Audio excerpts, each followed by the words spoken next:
Hello everyone and welcome to Seesaw training. Today we're going to be going through getting Seesaw set up for the first time. So if you have used Seesaw in the past, you might be able to skip through some of the account setup information.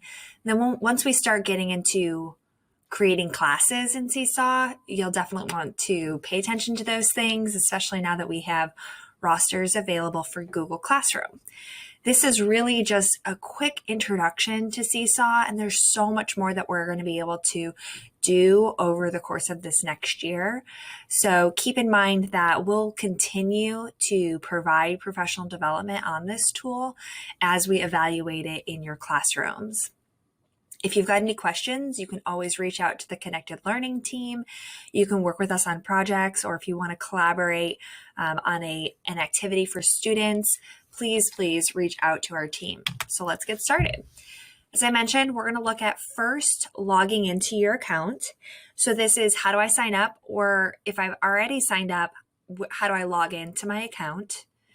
We're going to then go into viewing and creating journal posts. And then finally, we'll end with a lot of the bulk of the information and how we can get all of this great stuff out to students. And that's finding, saving, modifying, assigning, organizing, and sharing activities. So we'll look at how do I find activities that somebody else has already created, maybe just to get started in Seesaw, and then how do I create an activity myself. We will go into depth more in our next Seesaw video. It will be all about how to create activities using Google Slides and then adding those to Seesaw. So let's get started. Logging into your account. So you're going to start by going to web.seesaw.me, and that's going to get you to this sign-in page. So you can either sign up or log in. You're going to use your TSC Google account to sign up or log in. So I'm going to go over here and I'm going to log in because I've already signed up for a Seesaw account. It's recognized already that I'm a teacher and I'm into my account. So it's pretty easy to sign up and log in to an account. Once you get in there the first time, it's going to ask you to create a class. We are going to use Google Classroom to import our rosters, and you'll choose that blue text that says import from Google Classroom. You'll also select your class and grade level. So I'm going to come up here at the top because if you have already used Seesaw in the past, you might need to create a new class and that prompt isn't going to automatically show up for you. So if I click on my name in the top left, then I see these are the classes that I've created and I can create a new class. And then I'm going to choose to import from Google Classroom. And it's going to give me a list of classes that are available to me. Now I have set up Tech Lab Google Classrooms, so I have a ton of Google Classrooms in here, but you should see your Google Classrooms show up. So at the moment, I'm just going to import my Klondike Kindergarten Tech Lab. So I select my class, and then I'm going to come over here and select the grade level. So I have Kindergarten Tech Lab. It's my kindergarten class, and I'm going to choose to import classes. I can also import more than one class at a time. I would say most of you are probably only using one Google Classroom, so it's whatever that primary Google Classroom is. It will import my students. I do not currently have any students in that class, but it will import students for me automatically. We'll talk about how to refresh that roster if needed in just a second. So we create our class in Seesaw. So we're going to go to our class settings because I think this is important to look at before you actually get students into Seesaw. And you can see this is another sample class that I created, and that's where my students would show up. So moving back to Seesaw, I'm going to come up here to the top and choose the little wrench that I have there. I can see my class name, and that's going to match what it has in Google Classroom. If I want to add any co-teachers, I can also choose to manage teachers and add a co-teacher. I can change the theme and the class icon for our Seesaw class. And then this part is really important, student sign-in mode. We highly recommend using email and Google, and I will show you in just a second what that looks like for students. But we're going to ask you to have either you log the students in via email or Google, or they log in via email or Google. And the reason we ask you to do that is because that allows students to be in multiple classes. Now, if you are not ready to start Seesaw right at the beginning of the year, please note that Tech Lab will be using Seesaw beginning about the third or fourth week of the school year. So your tech aide will also be able to help sign students into the Seesaw app. So please be sure to communicate with them because they may be able to help with this process. So that's my student sign-in mode. If I need to manage my students, I can also come in here and look to see what students do I have, remove them from the class. So if I have a kid that drops, I can remove them from the class as well. And then scrolling down, I'm going to look at student likes and comments here. So I can enable student likes, which means that they can see each other's work and like it. They can enable, I'm going to enable student comments, which means that they can actually comment on their work. But notice here that it does ask that I approve all student comments. So I'm just going to keep these two on by default. I don't need to worry about likes. And then the next one, this is totally up to you, but I do at least want to point out where this is. So students can see each other's work. So it just depends on you as the teacher. If you want the students to, if you want the students to see each other's work, you can toggle that on or off. I highly recommend this. New items require approval, which means that nothing's going to be posted until you actually come in here and approve those things.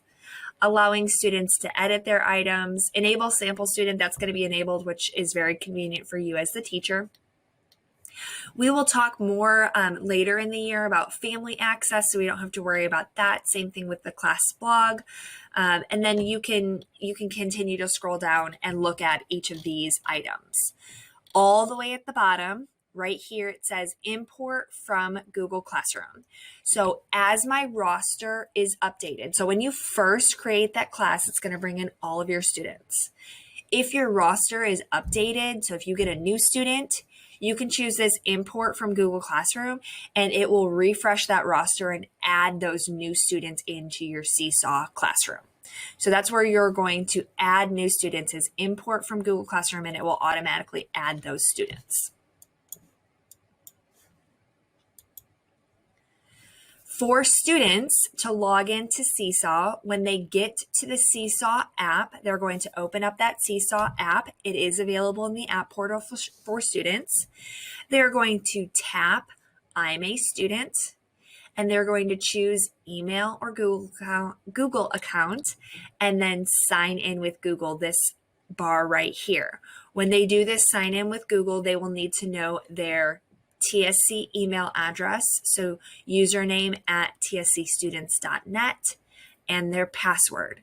Similar to Google Classroom login, this might be easier for you as the teacher to do, and then the students are automatically signed in. Once the students are signed into Seesaw, they don't have to sign in again. So that process is done once, and then they're ready to go.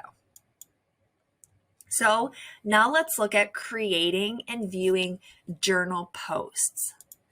So within Seesaw, there are really two areas that you and your students are going to stay in. One is journal and two is activities. And activities is where we're going to spend the bulk of our time. But let's talk quickly about journal. Journal is basically a blank activity. You have not prepped anything for it. There's no template for students. They're just going to create something maybe on the fly, or you've prompted them in class to do something. Then they're going to create a journal post. For you as the teacher, maybe you want to give the students an example or you want to provide them with a lesson.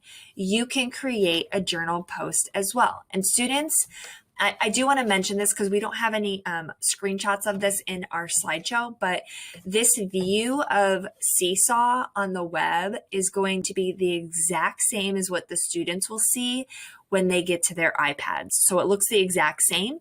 They're able to see journal and activities within there as well. We can view student journal activities by a calendar. So maybe this is like part of their morning work, is they're creating a journal post in the morning, and you're able to click on the calendar and see what posts were added that morning. So I just click over here at the top right on the calendar icon, and then I can view those posts by date. I'm also able to view posts by a specific student. So over on the right, I'll have my class list. I select the name of the student, and then their work will pop up.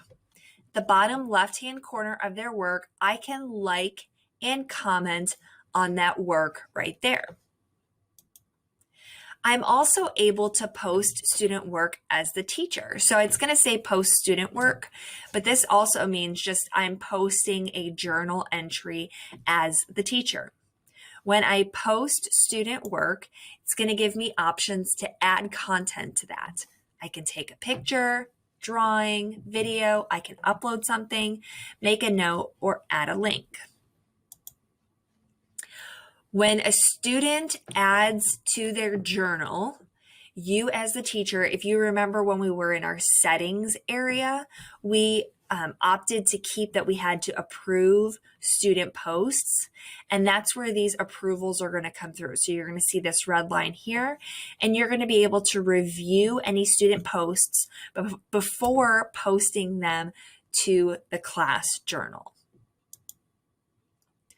Additionally, you'll be able to go through and actually send back that post if you're not pleased with it or it's not ready to go. And you can also delete it, because we know that sometimes our students are just going to get in there, they're going to get very excited, and maybe create a post that wasn't intended for the whole class.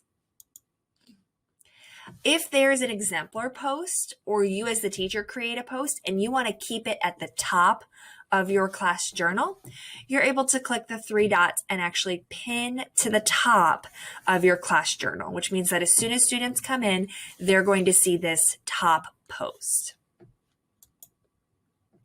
Again, by default, students can see each other's posts in the class journal. You can always shut this off in your class settings. So we're going to explore a little bit, and I'm going to actually create a journal post myself. So I'm going to, these are, again, the steps that I'll take. I'm going to click Add and Post Student Work. I'm going to use the photo tool, and I'm going to take a picture and maybe add my name. And then I'll click my green check mark and I'll post it to all students. So again, I click this Add, Post Student Work. This experience for me as the teacher is the exact same experience for students. I'll do a drawing this time. And I have several options down here at the bottom, and I know we have not explored these options yet. So let's take a moment and just go through like what tools are available to students. So we have our text tool, which means that I'm going to I'll type in my name. And I can drag that around and make it bigger or smaller. I can record my voice. So I'm not going to record my voice just because I'm also making a video. But if I click this microphone, I can actually record my voice and put it on this canvas here. I can take a picture and again, put it on this canvas here. And as a reminder, students have the exact same tools, which is so awesome. If I click the three dots down here, I have more options to record shapes, background, link. So I have several different options in there to be able to add to my canvas. I can also, again, record down here and add captioning in that recording. So if I have a student that might be hard of hearing and I don't want them to just be listening, I can also put it in there for them to read. So now let's look at the tools down at the bottom here. I have a pencil, and you can see I can change the color of that and draw on my screen, which is very nice when we have our touchscreen laptops. I've got a marker.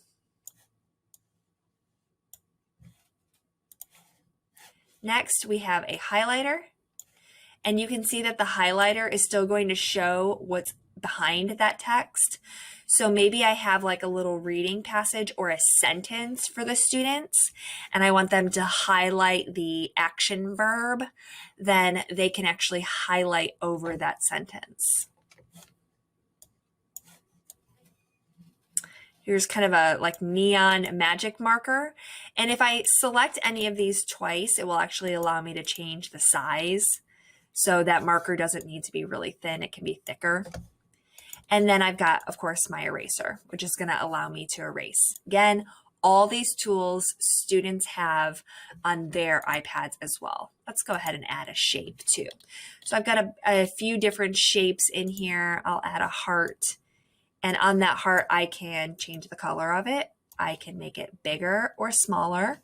And I can also rotate it. Down here at the bottom, I do want to mention this just because this is the first year that we're doing this, and I want to make sure that everybody's on the same page. But down at the bottom, you're going to see Add Page. Currently, we have the free version, which means that if you are creating new things, you're not able to add multiple pages. I will talk about this later with activities, but for the time being, we will be using the free version, which includes one single page. But I create that one page, and then I can go create another page as well on a different journal post. I can trash this up at the top left. I'm able to zoom in, view the full screen, undo, and redo. And then in the top, I'm going to either save the draft or I'm going to post this for students. Now, I only have one student, so I'm going to just select their name. But if I had a whole list of students, I could post it for all of them as well. I've already mentioned this, but as part of Tech Lab, we will be introducing students to Seesaw and completing activities in there. And that is to support you as the teacher to do those activities in your classroom as well. So the students will be taking some time to learn about those tools that are available to them in those journal areas and within the activities. So just a few things to remember, that there are obviously so many ways that we're able to explore Seesaw. We can share anything with a photo or video tool. And then on the canvas, we can use the microphone or voice tools for voice recording. Pen and labels allow you to annotate and add an explanation. And multi-page, while it is a paid feature, will allow you to show more learning. And again, as we evaluate this tool, this may be an option in the future. So when would I use the green add button? And I've already mentioned some of these things. So maybe you gave the students directions outside of Seesaw. This is part of their morning work, is to create a journal entry. So you're going to have them create a blank journal and maybe give them some instructions there. For the teacher, though, you could post resources for students, a morning video or a read aloud. You could post discussion questions, and you want to make sure that you enable comments for that. You can also share student work. So we're able to use that green plus button to create sort of spontaneous posts and add those to our class journal. Next, we're going to take a look at the activity library. We are able to create our own activities, but I think if you are brand new to Seesaw, it's really helpful to see what other people have done and get some inspiration to get started with using Seesaw in your classroom. Additionally, one benefit of using the activity library is if there are activities with multiple pages, you can actually use those. So even though you're limited to the single page, if you find a multi-page activity, you can use the multi-page activity and be able to complete the entire thing. So we're going to look at several activities here, but just to give you a breakdown of what an activity looks like in the library. You're going to get step-by-step instructions, and we'll also talk about how to create those instructions yourself. There might be a template for a student response. A lot of these templates are built in programs like Google Slides and then imported to Seesaw. And then you may also have teacher notes. So these are from the creator of this activity. You're going to see notes by the teacher that actually posted it. There may also be, you can see here, play instructions. So there may also be audio support for the instructions that are written for your students. So if you're thinking, my students cannot read those instructions, you can see here that there's icon support as well as audio support for students. So let's go to an activity. I can either go to my activities area here and see what activities we've already looked at. I can come up here to the top and assign an activity. And then because I've not posted any activities yet, I can also browse the activity library.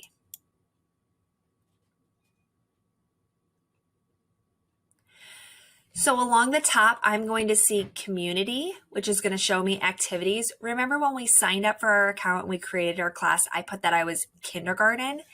That's going to show me activities that are in kindergarten. I can always change that here. If my students aren't quite ready for those activities yet, I can go into pre-K and use these as well. I can also look at my library, which includes activities that I've created and saved. So you can see here I have an All About Me activity. This activity I found from my community, but I saved it in my library. So I'm going to come back here to community, and I can scroll through and look at each of these activities. You can see here at the top, we're going to get those tabs. We do not have the school tab at the moment because we're still using that free version. In the community, you're going to get the ability to search, save, and assign activities. So let's open up one of these activities. Looks like they're an open and closed shapes activity 2. So let's see if I can find open and closed shapes activity 1.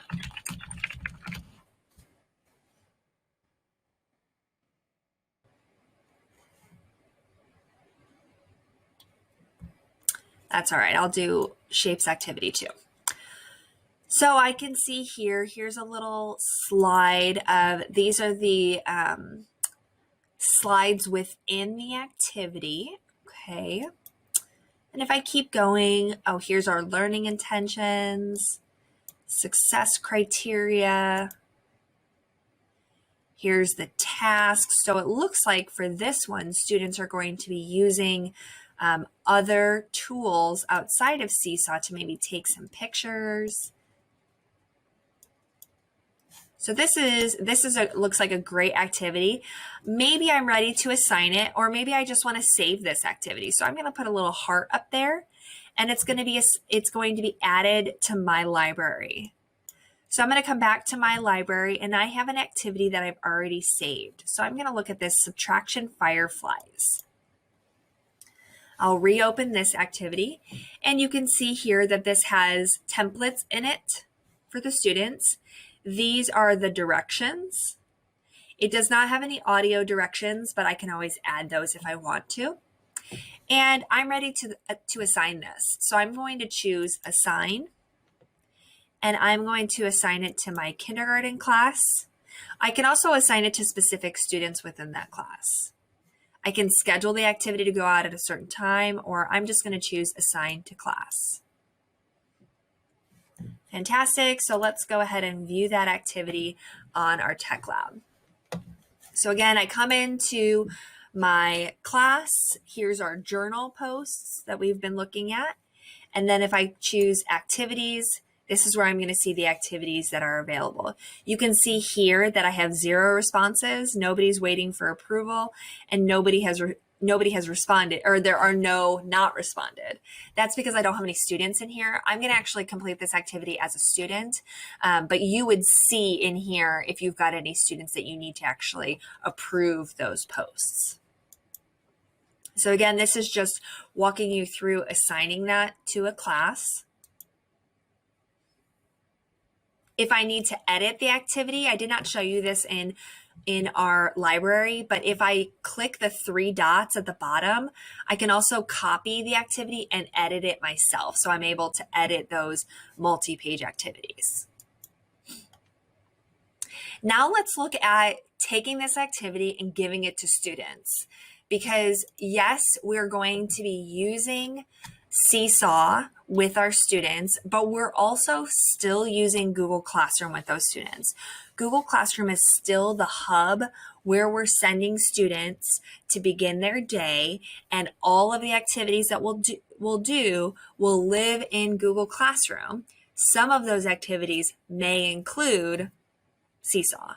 They may include Into Reading. They may include IXL. So Google Classroom is still going to be our hub. So let me open up my Google Classroom.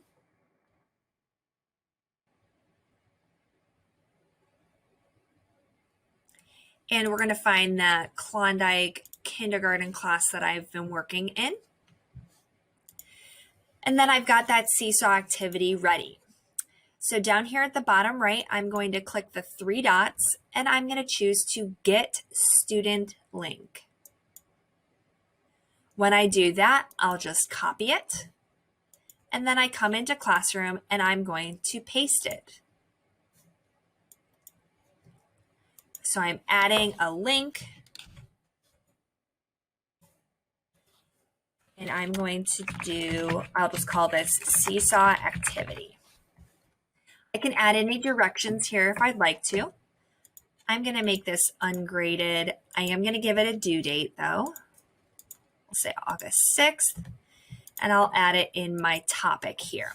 So this is the easiest way to get these activities to students. Copy link, paste it into Classroom.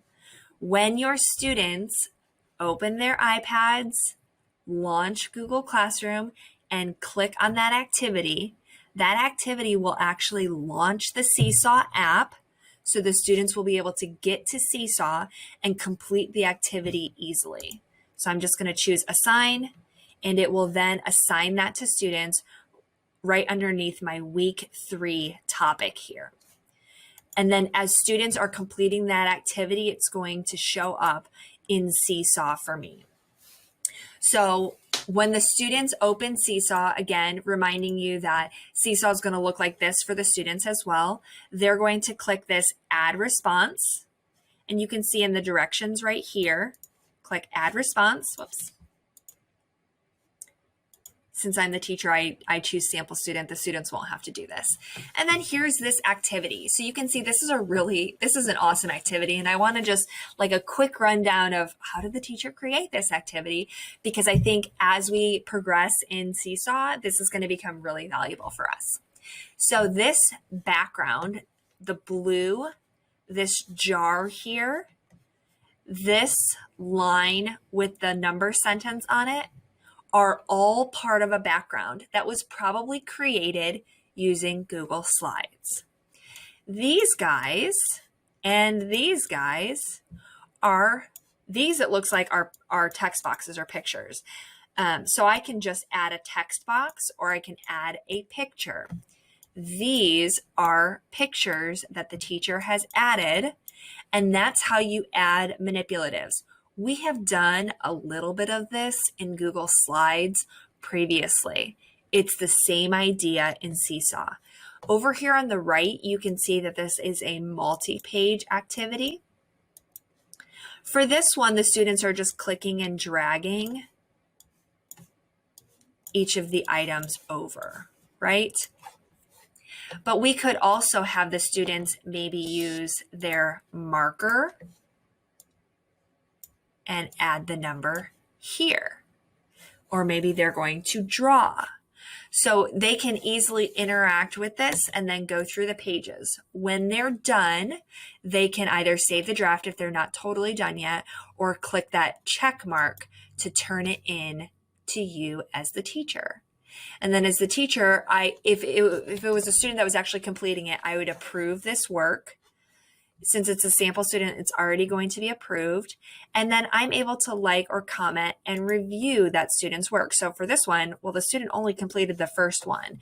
So I might comment in here that they need to complete the rest of their work. If you're dealing with kindergarten, they may not be able to read your comment. So all the way over here on the right-hand side, we have a microphone that allows us to add audio comments for student feedback.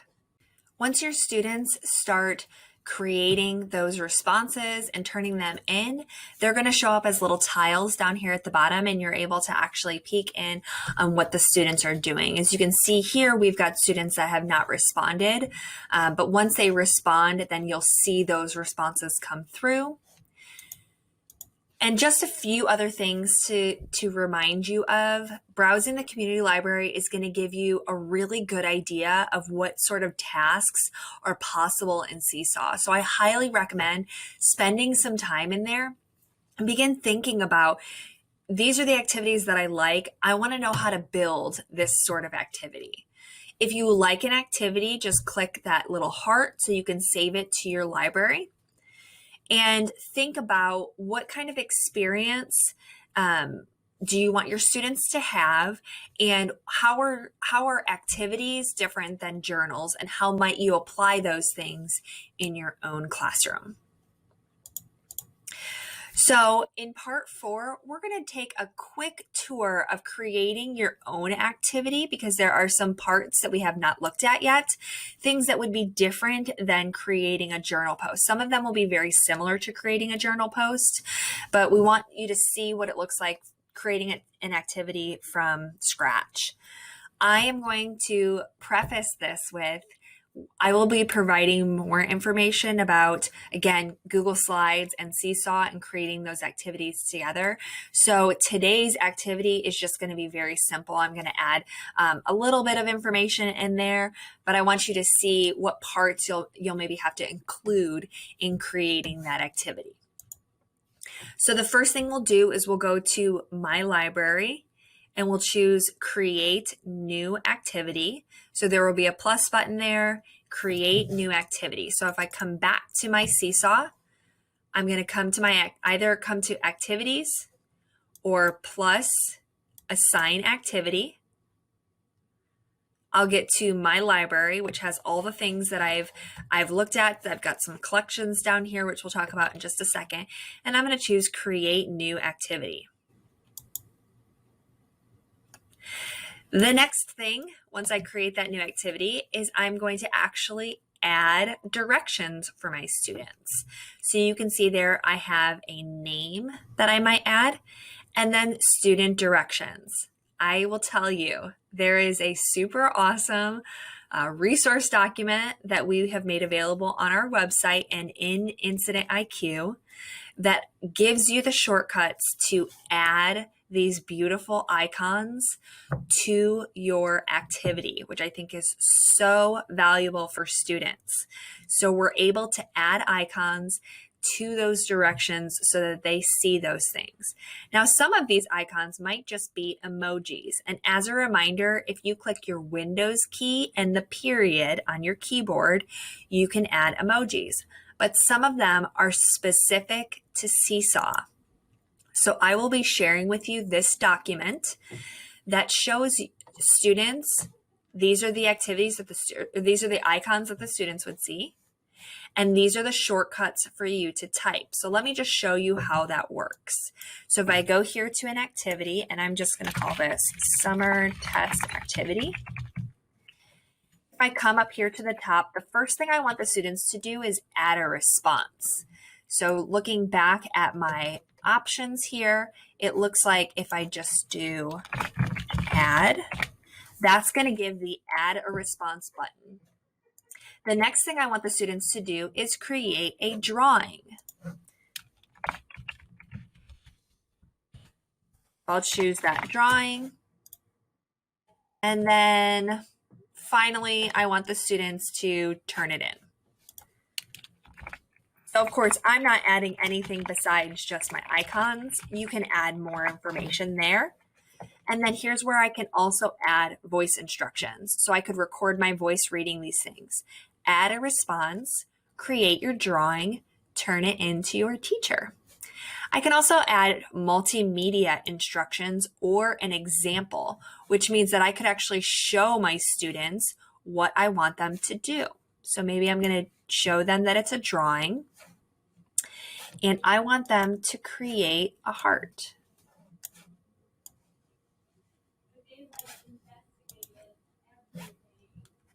So I'm going to also add in here an emoji of a heart so that the students will see that. Okay, so I have my steps in here. I've got my example of my heart. If I have a Google Slides background, or I have some kind of template for my students to respond with, I can add that here.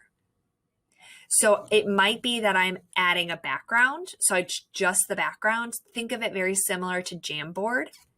Or I'm going to actually add the drawing. So remember in our Firefly example, she had a background and then she had things for the students to move. She added that as a drawing, and then the students were able to manipulate that as needed. I'm not going to add that this time because it's really just a blank activity for them.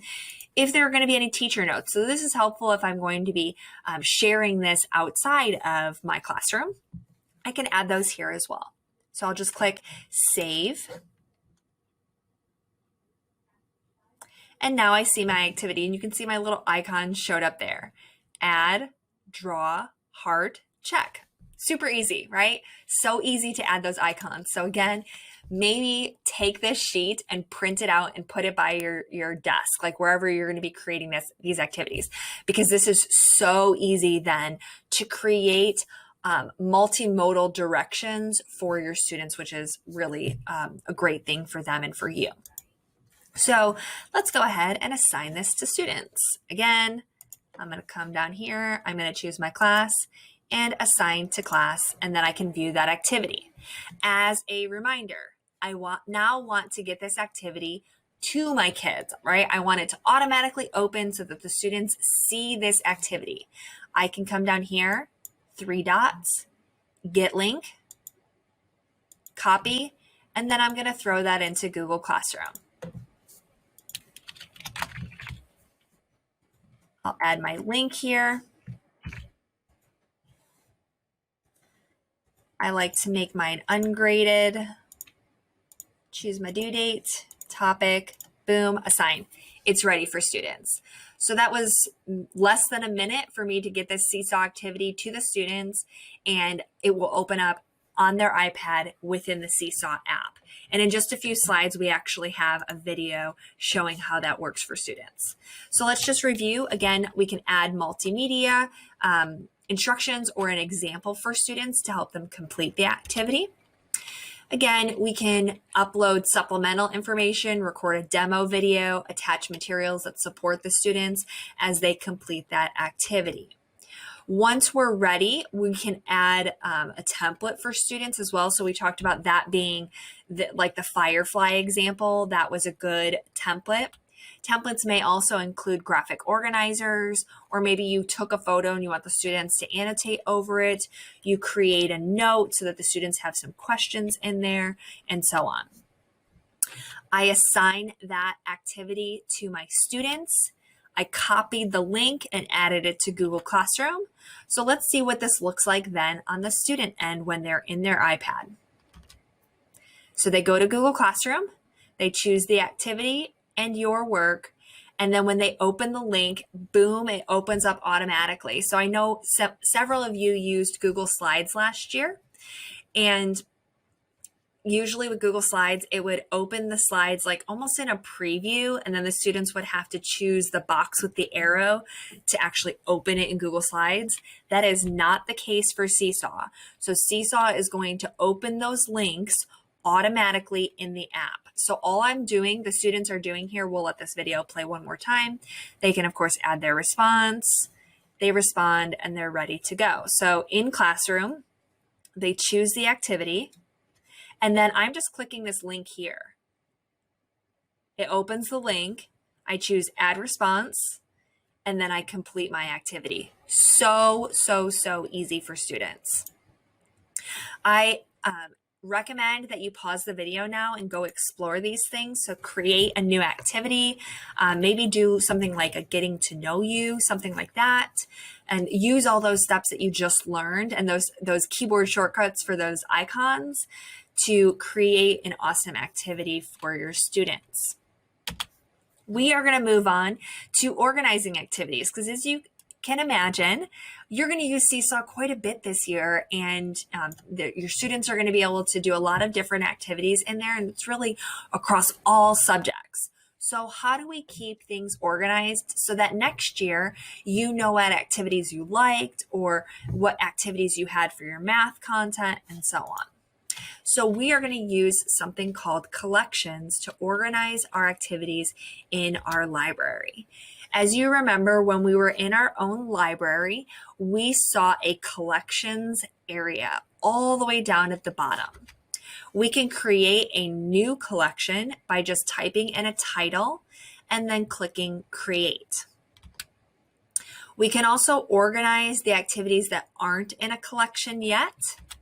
And when we click those, we'll see a little organize button, and that will allow us to select a collection or create a new collection and then add it to that collection. Once we have organized those collections, we're able to see that down at the bottom.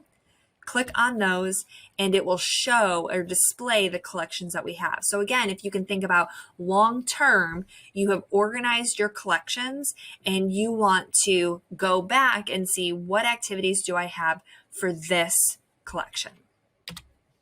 If we have an activity, again, we can add that heart there. Maybe we like this particular activity. We can also choose down at the bottom, the same area where we were able to copy and edit our activity, we can add to a collection there. Again, choose our collection or create a new one, and then we can add that to the collection. We're also able to edit and delete those collections. So again, at this point, I recommend that you pause the video and kind of explore some of these steps that we just reviewed in creating collections for yourself. Finally, we're going to look at sharing activities with your colleagues. So I see an activity and I'm like, oh, this is so awesome for kindergarten. Or we're reading this book and I just found a Seesaw activity. I want to share it with the colleague next door to me.